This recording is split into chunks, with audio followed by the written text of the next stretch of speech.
Alright then guys, welcome to the video, welcome back to the channel, and welcome to episode 1 of the track car build series. Now, the base of this thing is already great, but it's currently covered in an absolute load of grime and dust and all that kind of stuff. So job 1 is actually going to be cleaning this thing up, and then after that we've got a couple more bits to go in and on this car. And I am down at Ignite once again, and the reason this is even happening now is because of these guys. They've decided to jump on board and help out with this thing. This has actually sped up the entire process. So yeah, very excited to actually clean this thing down. I've got this mega jet wash. Look at this professional looking thing here. This thing is absolutely huge. Also, you can see it is the perfect weather for washing a car. Bright sunlight with no clouds or anything. So luckily I don't actually totally care about the outside of this thing because this is not ideal conditions, but let's get it going.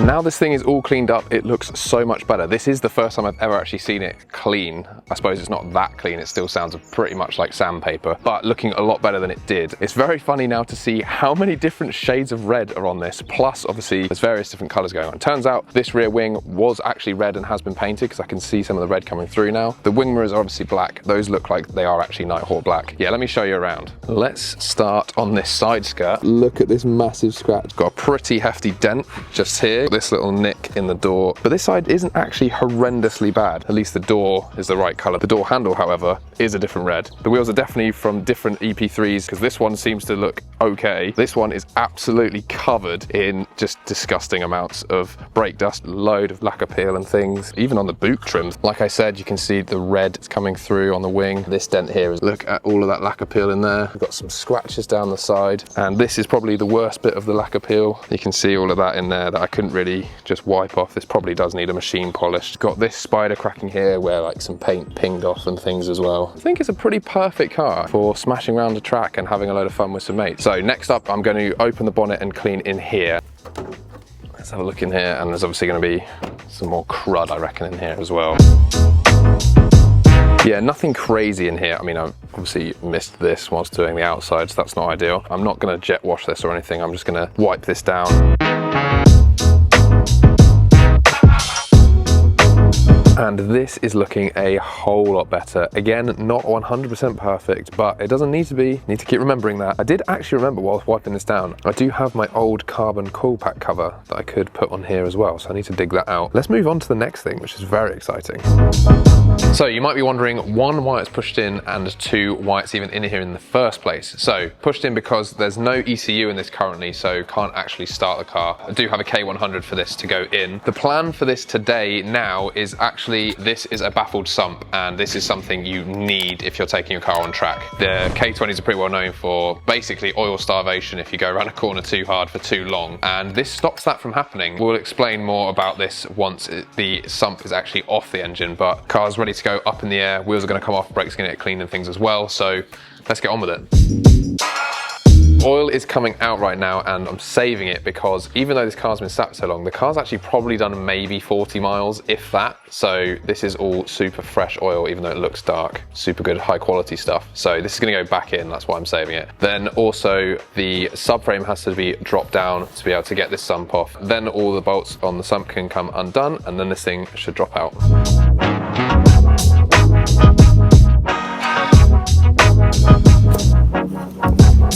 Definitely put good sealant on that.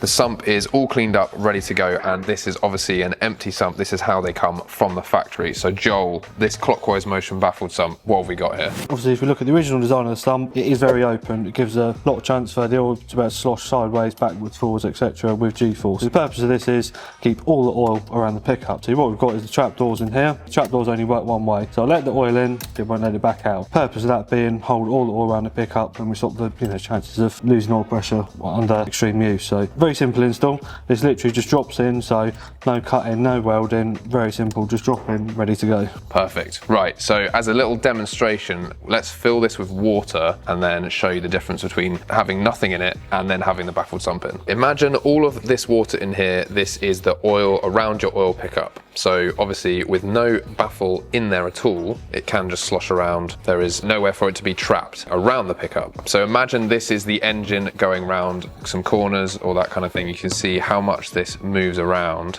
Is obviously not ideal if you are, let's say, on a sustained corner, for example. It stays away from that oil pickup, which is bad because if there's no oil going in, then engine goodbye. With the baffle actually installed, you can see these doors that open and close based on which way they're going. So you see they open there, and what this is doing is trapping enough of the liquid actually in the middle section, which is where the oil pickup is. Now obviously this isn't the amount of oil that you'd have in your engine. If this was all you had in there, that'd be a problem. So imagine the level a lot higher. Even with this amount in there, the amount that it now keeps within the center section, which is where you want the oil to stay, so it can be sucked into the engine. It just makes a massive difference. And this is why I didn't want to take my grey one on track or anything, because I don't have one of these in that. And this is why this is an absolute essential if you're taking your car on track.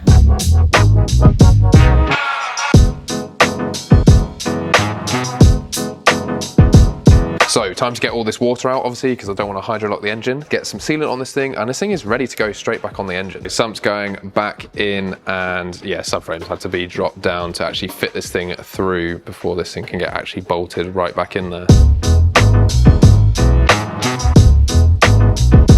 Car is back down now, and it's time to get some oil in before we forget, because obviously no oil in this, turning it on would be bad. So that's going to go back in, and then I'm also going to add something around the back. So here goes the oil. You may remember that this is the wing from my grey EP3. Before I changed to the full carbon one, I thought, why not put it on this car? I'm going to leave it grey as well, just so it's pretty obvious which car is mine. If you do want to know the step-by-step guide on how to actually install one of these, I do have a full video on that already on the channel, so go check that out. And this wing is off, and yeah, whoever painted this did an interesting job, because yeah, it's definitely a red wing, that's for sure. There's even some overspray on the plug itself. So time to bolt my grey one on. And there we go. That is the Mugen wing installed. I'm thinking of doing some sort of livery design incorporating the grey. So if anyone's got any cool ideas, I'm thinking like a line or a few lines like this maybe. Get some Limitar Racing branding on there, get all my sponsors from the channel and stuff too. But yeah, this looks way cooler now. And cool to be able to use bits from the grey Civic, even if they are the wrong colour.